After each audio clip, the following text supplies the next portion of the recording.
A.C.B.A. Yes, sir. We're officially back at it. Boog, nice. Coming at you with a Hasbro brand team interview. First and foremost, I want to say big thank you to my boy Ed. Shout out to my boy Swift, who actually did the camera work here, held that camera steady for 20 minutes. Shout out to Danny, and big shout out to P for syncing up the audio and video here. This was a family affair. A lot of moving parts to bring this stuff to you. So I hope you appreciate it. Hope you enjoy it. So as promised, part one of my interview with the Hasbro brand team from this past weekend's New York Comic Con 2022. I put up a little pregame last night. So again, I did get about 20 minutes of interview with them here, but I will be following up with the part two where they did clarify some things and I was able to finish my entire question list. So this is a part one and a part two. Part one is now. So I miss you guys at SDCC. Want to say thanks to Fabio for filling in and being able to do a pretty good job with that. Good to be back in person so I can look at you guys in the eye, look through your soul, see what's going on. So despite doing Hasbro PostCon a couple of weeks ago, you guys are here at the Marvel booth showing off the Engine of Vengeance primarily. Was this the plan from the beginning, or was this sort of like a pivot to do this based on how the campaign is going right now? This was always part of the plan. You know, the campaign ends on Halloween, which is fun, I thought, and yeah, it's just good timing. It is right after PulseCon, but we're fortunate enough to have some contacts at Marvel who are nice enough to give us this little display here, and it's kind of in the middle-ish of the campaign.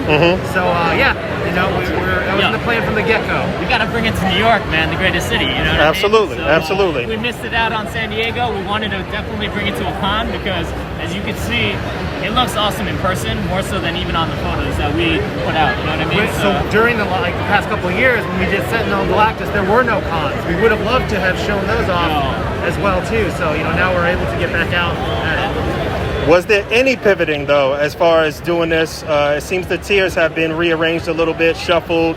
As of right now, the campaign needs 9K minimum to get it off the ground. Looks like 10K is going to be Goblin Queen unlocked, 12K Mephisto. Are we expecting a reveal, another unlock at 11K? And will we see that this weekend? So I'll answer the first part. We as a team, we try to take feedback in real time, right? And so we do acknowledge there was a pivot in terms of the tiers, right? Like, we want to be real, and we always try to be transparent with you guys, right? So there was a pivot so that instead of Mephisto, Goblin King came out as the first tier at 10K. I don't believe we are going to reveal the next one. No, so again, it's constant pivoting. Yeah, I'm pivoting when I'm awake. I'm Exactly. pivoting when I'm asleep on this campaign. What you see is that, you know, a lot of teams working to do what we can. Normally, tiers are revealed in ascending order. So normally, Mephisto would have been at 12, and then the next tier to be revealed would be above 12. We did that a little differently. That was a pivot. We're no normal team. One of many. So we're trying to do, you know, everything we can. You know, we hear the feedback. I think that's what Dan was just trying to say, that the whole, and for the Marvel team, we can only speak for the Marvel team, but the whole Haslab strategy, yes, we have one going in, but it's a lot of, you know, reading and reacting too. And we do hear you guys, yourself, all these other content creators. Some of the content, I think, has been a little bit more spot on than others, if we're being honest, but yeah, you know, we're doing the best we can, and whether or not there's another tier to be revealed, we're just not quite ready yet to do it here today at the show. Gotcha. Goblin Queen's attire, a little more conservative than her comic book look. Is that a Disney thing? Why no underboob? What happened there? It's a multi-company thing.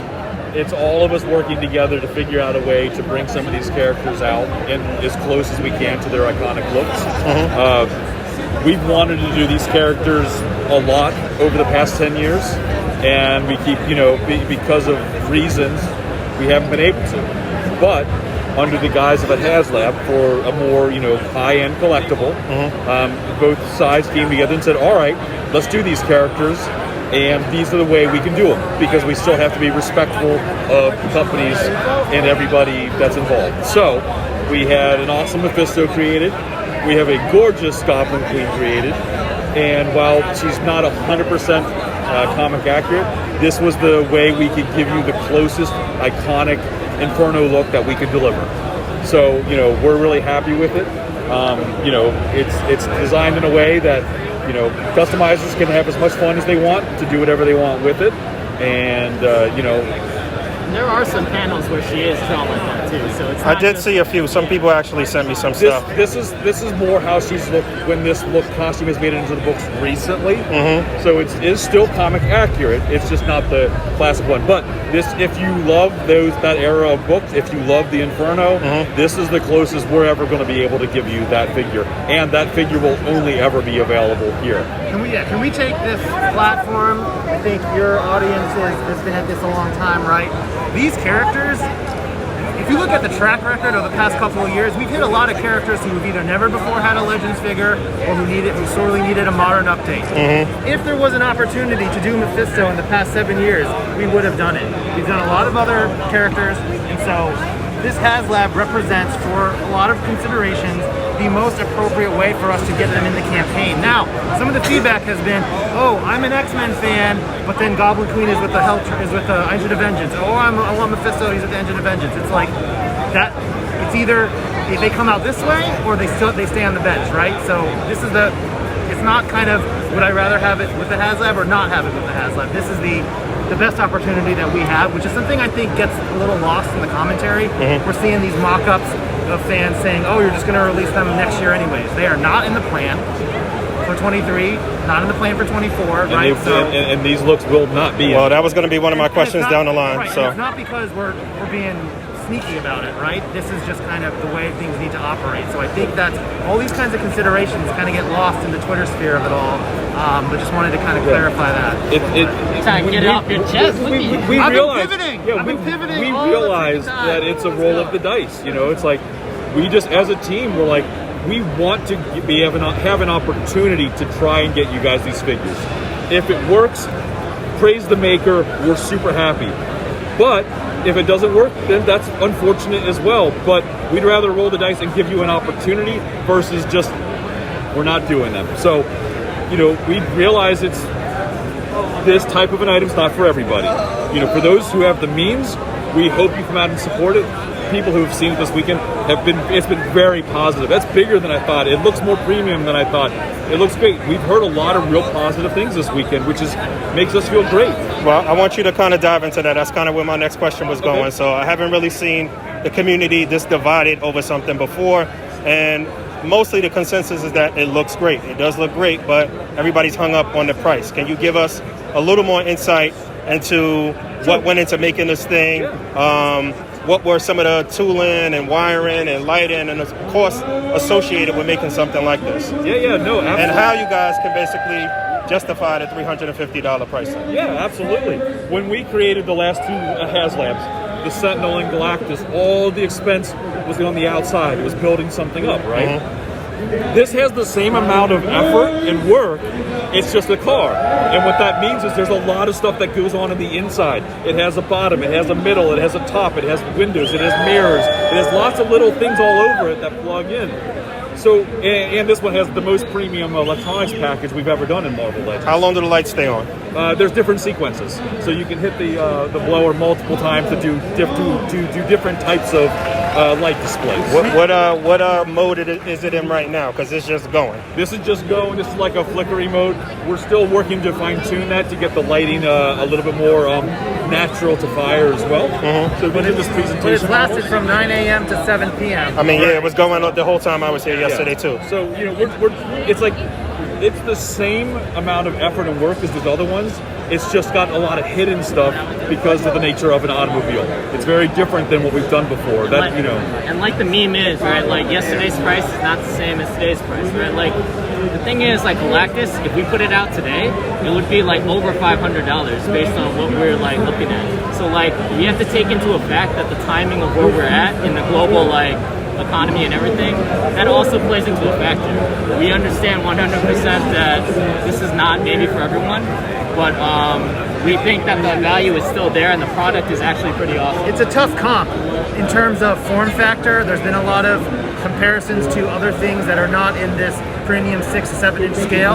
I think the competitive set for this are things like the Party Wagon, the Hiss Tank, the Thunder Tank, things like that, not some other type of doll cars or a radio control car from 5 years ago, right? To me, that's not the competitive set. What Dan was saying too, when Sentinel and Galactus were developed, that was pre-COVID. That was pre a lot of what's going on right now. And, you know, there are reasons, but you've seen the price of a 6-inch Marvel or 6-inch Hasbro figure is at a certain point now where it was a couple years ago. Like, that's obviously going to roll into Haslab and everything we do. And it's not like if we did something smaller than this, it still wouldn't be subject to the same kind You of guys environment. answered a couple of more of my questions here. Wait, before we jump off of this, you're here, you see it. What's your opinion from seeing it today versus what your interpretation was from the? Well, honestly, I expected it to look good in person anyway. Me personally, I've been on board from the beginning. I haven't jumped ship, so it looks as good as I thought it would look. It's better than I thought it would look, honestly. The jury's still out on whether or not I believe that it's worth everything. I guess I've got to wait till we see everything, and I think that's where a lot of collectors are as far as seeing the full package. And I do have another kind of question based on that too, but we'll get to that. The specs, can you tell me the specs again? As far as the dimensions? It's the length is 18.5 inches long. So if you look at the dimensions of muscle cars from the late 60s to early 70s, if this was a pure 1/12 scale, it would probably be about 17 inches long. But Legends are a little bit bigger. They don't move quite as fluidly as the human body, so it's a little bit supersized, just a little bit, you know, to be able to fit our Marvel Legends and some of the standard, slightly So more above like standard 1/10 scale, basically. Well, I mean, it's still closer to 1/12. It's just, you know, Legend scales. Like, our normal guys are around 6.25, right? They're not quite that 6 they're inches. not exactly They're a little bit bigger, a little bit beefier, a little bit more superhero. So it's about that. I want to think it's 7.5 inches wide. Yes. And I don't 5.5 recall. tall. 5.5. Thank you. Do you know the weight? I do not. It's this heavy. That question you touched on is big in the community. Is this worth the price tag? I think the way to look at it is for each consumer, do I want to get it for this amount of money? Like, the costing, it is what it is. If we couldn't have made it cheaper, we would have. It is not our goal to put months and months of effort from many, many people to put something at a level that we knew was unsustainable from the start, because we are not trying to set ourselves up for failure. So that's I think a question that each individual consumer is free to answer on their own, and, you know, to each their own, right? There's plenty of offerings out there. We're going to continue making Marvel Legends, but I just get a little bit out of shape when it's like everyone's arguing over what's it worth. What's it worth to you? That's the question, not like how we make it, right? Like that. Was there any red tape in terms of like the Dodge Charger logos or licensing or anything like that? I noticed that it doesn't have any of that. But did you guys have to overcome any hurdles or anything in terms of just the look, the overall shape of it? Sure. The car was first and foremost heavily inspired by the comic books, okay? And then where there were gaps that needed to be filled in, we looked at about a dozen different types of models of muscle cars from the late 60s to early 70s to help us understand proportions and some of the kind of like things that were done on multiple different brands to help us fill in some of the small gaps in areas that weren't shown in the comic books. But it's heavily inspired by the comics, not a one particular car, and then just taking some inspiration from dozens of different vehicles of the era to kind of fill in the gaps. Gotcha. Can we settle this once and for all in terms of the value? I mean, you guys been touching on the value. The backer's getting their money worth based on all the unlocks being available and included for every backer. Is that how you guys view it in the end? Is the $350 just baked in, whereas you guys are expecting all of the tiers to be unlocked and people to get everything that you expect them to get, and that's the full value? That's another thing too that I think we need to explain to people, because the price does not change as the backers go up. So it's not so that all the tiers are baked into the $350 from the start, because it's a level of thresholds too, right? So if you're looking at it, Mephisto is at 12,000, he's 3,000 above 9,000 for the minimum threshold. And we're not changing the price at all, though. If we were to sell Mephisto on his own, that's a deluxe plus figure, right? There's MOQ type things for factory production runs. 3,000 units is a tiny amount. Like it is not all baked rolled in. What is rolled into that 350 at the base is 9,000 backers. Okay. Had we just taken everything and said no tiers and put everything in, and then if it was still 350, the minimum amount would be higher. So it's all about sliding scales of things, and that's where I think it's a misconception too, where just because we reveal tiers further down the line, remember, the price isn't changing. It's only we're selling a small amount more, and normally that is not enough to just clear a production of a brand new figure. If I said I'm going to make 3,000 Mephistos, like that's not enough, right? Like so, you got to look at it in the proper way. Understood. I understand that. I see a lot of people voicing their concerns, their outright sort of disdain for what they believe is essentially a crowdfunding effort here. When Hasbro is a huge multi-billion-dollar company, that's the argument that people are making. Basically to say that Hasbro doesn't need to do crowdfunds or Kickstarters. Many comments I've seen received have argued that it's unnecessary for Hasbro to solicit product in this way. How would you guys better categorize what the Haslab is versus what it isn't, and how they actually work? I mean, basically you guys been touching on that a bit more, but like just to really drive that point home, like what is this? Is it a crowdfund? Is it basically a glorified pre-order? How would you characterize this? As the way Haslabs are set up now and how they've all run for us and the other brands, it is that crowdfund model. The reason is because these are big investments in tooling, and we need to build the right amount. That's just kind of how it works. It's probably the equivalent of several waves worth of like Build-A-Figure Legends, right? And so this opportunity, like this type of crowdfund, opens the door for characters like the Mephisto, a Goblin Queen too. So there are benefits to it as well that people are not seeing either, because like we said before, like we would not be able to give that opportunity if it wasn't for this specific crowdfund that is specific to Hasbro. Right? Just a couple more questions on the car. I think that we're at time because I had 15 minutes. I got 3 minutes. We started before 3 o'clock. I'm gonna get into a lightning round. Just give me 2 more minutes. All right, quick. So Robbie Reyes, power down head looks great. I noticed that he doesn't have 2 different eye colors though. Somebody brought that to my attention. If you look at the other panels too, he also doesn't have both the eye colors too. That's actually something that we talked about earlier too in the development group. The additional figures for the unlocks, do they all have additional heads and hands? I know Goblin Queen has additional hands. Goblin Queen has hands, Mephisto has hands. The yet to be determined next one, you'll have to wait and see. And we have an extra skull. So both of them have hands and heads. Pretty much answered this too. If it doesn't get funded, we're not going to see these things at retail, at least not for another 2 years at least, correct? Probably way longer than 2 years. Not in this look, this specific looks that you see here too. We will not see Inferno, Goblin Queen. We will not see this Mephisto. Okay. International backers. Is it open to international backers right now? More specifically, Sweden. It's open to Hasbro Pulse places like in Europe and also in Mexico and in places in Asia as well, but in certain markets. Last question. Next Haslab, has it already been discussed? Have you guys already decided on it? We've got about a half dozen concepts that we're kicking around. We have not locked into it. I think we got some good ideas. I think. I had a bunch of more questions. One more. Jim Lee Cyclops, the VHS? The VHS one. That's on the Vulcan buck, right? Kind of. It's almost all new parts away from Vulcan. Really? It was inspired by the proportions of Vulcan, but the legs aren't Vulcan, the torso is not Vulcan because of all the things described in. So it's the same basic proportions, but it's all different than that figure. All right, very, very last thing. Everybody's saying, what's going on? I saw Orb. He looks good, but I was a little disappointed with the Bucky Cat mold. When is that going to get phased out? When are we going to be done with that and moving into all new stuff? People, we've gone through this so many times. There are so many opportunities that we have these figure bodies laid out all over the place. It's impossible for us to just say a tool is off the table. We don't want to use it where we don't have to, but when the capacities for our 2099, the capacities for Spider UK, the capacities for Vulcan are at a max, but we still have opportunities and we still have things that need to be developed. We have to find other body alternates.